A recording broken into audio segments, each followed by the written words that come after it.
Hey everybody, it's Lisa Derby Oden here, and today I am with Brian Harvey, and we're going to enjoy having a little bit of time to get to know Brian better today. So Brian, go ahead and take it away.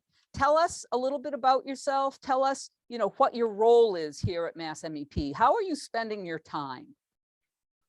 Well, I'm a project manager, so I work with our clients. I train and coach our clients on some of our lean methodologies. And then actually the fun part of the business is actually to go out and execute some of those projects with them, so they have something to take home. They've got some immediate effect on their business. And I just think that's fun and enjoyable. Well, that's great. I know that we've got quite a wonderful crew of project managers doing some of that work. And so we're glad to have you aboard as part of that.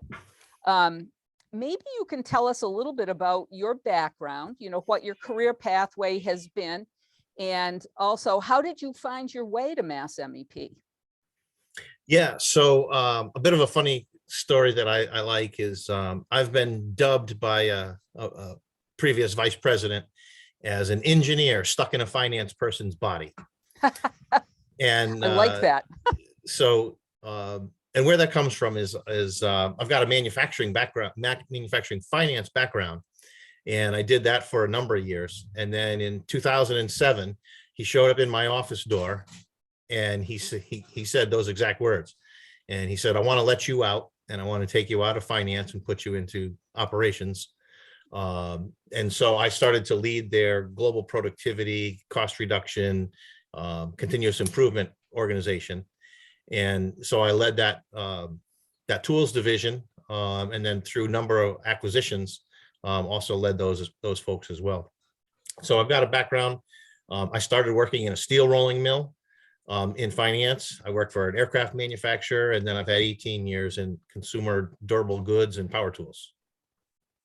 Wow, that's really phenomenal. And that finance background gives you a whole different perspective on things than people who don't have that. So I think that's got to be a real strength for you. So how did you learn about MassMEP? Actually, a colleague of mine works here, John Grover. He used to work for me in a previous organization, and I kind of helped him get the position here, I think. And then I just heard about an opportunity came to me from a prior employee, and put my name in, and it's kind of something that I like to do. So it's kind of a continuation of that passion that I have. That's wonderful. So speaking of passion, can you tell me, like, professionally, what is the favorite part of the job for you, or the thing that really, lights your fire, the passion for the work that you do? Yeah, I love the continuous improvement and improving processes, trying to take problems and make them not problems, trying to come up with creative solutions, things that people don't think you can do or never thought about doing, and also trying to challenge other people to do the same. I've had that experience in my career as a plant manager a couple of times, and just put out a bold statement and tell some engineer to go figure the thing out, and push them and prod them and help them and come up with ideas and throw stuff at the wall and see what sticks, and then watch them succeed. And when he wins, I win. So that's kind of the fun. I love that, pushing them to watch them succeed and that kind of thing. And definitely it must be very rewarding to when, people put up a lot of walls about, well, we can't do this or we can't do that, or, something will never happen, and getting them to the point where they go, well, that's really not true. And seeing those light bulbs come on, that's got to be very rewarding, I would think. Yeah, it is, because a lot of times they don't know what's possible, and or that somebody will allow them to do such a thing. I've had people say, well, can I do that? I'm like, sure, why not? And then, so they feel empowered, and they love it. And that just spurs on more passion in them to try and solve other things once they've got a little win under their belt. Yep, absolutely. Absolutely.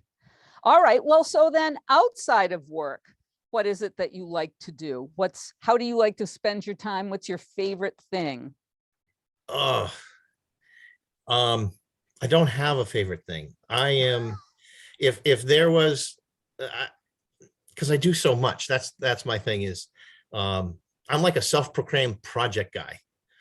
So Okay. I can fix just about anything around the house, the car, the boat, you name it, I can fix it. I take it apart. I've done construction. I've built houses. I do electrical, plumbing, wiring, painting, you name it. I do it. So we would call And you a tinkerer? oh yeah, yeah, definitely a tinkerer. Yep. And it drives people crazy, drives my wife crazy because, I fix more things when she wants to go buy new ones. You know what?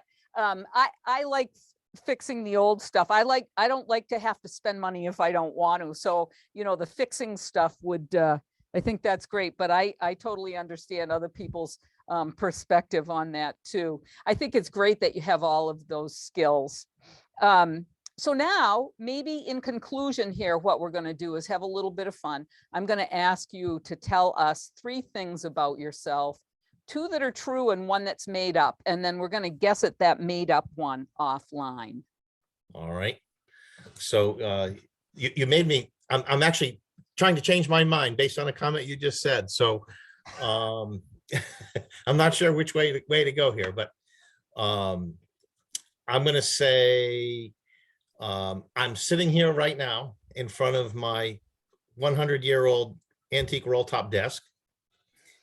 I recently inherited a 1972 Piper Cub aircraft that I'm in the process of starting to restore.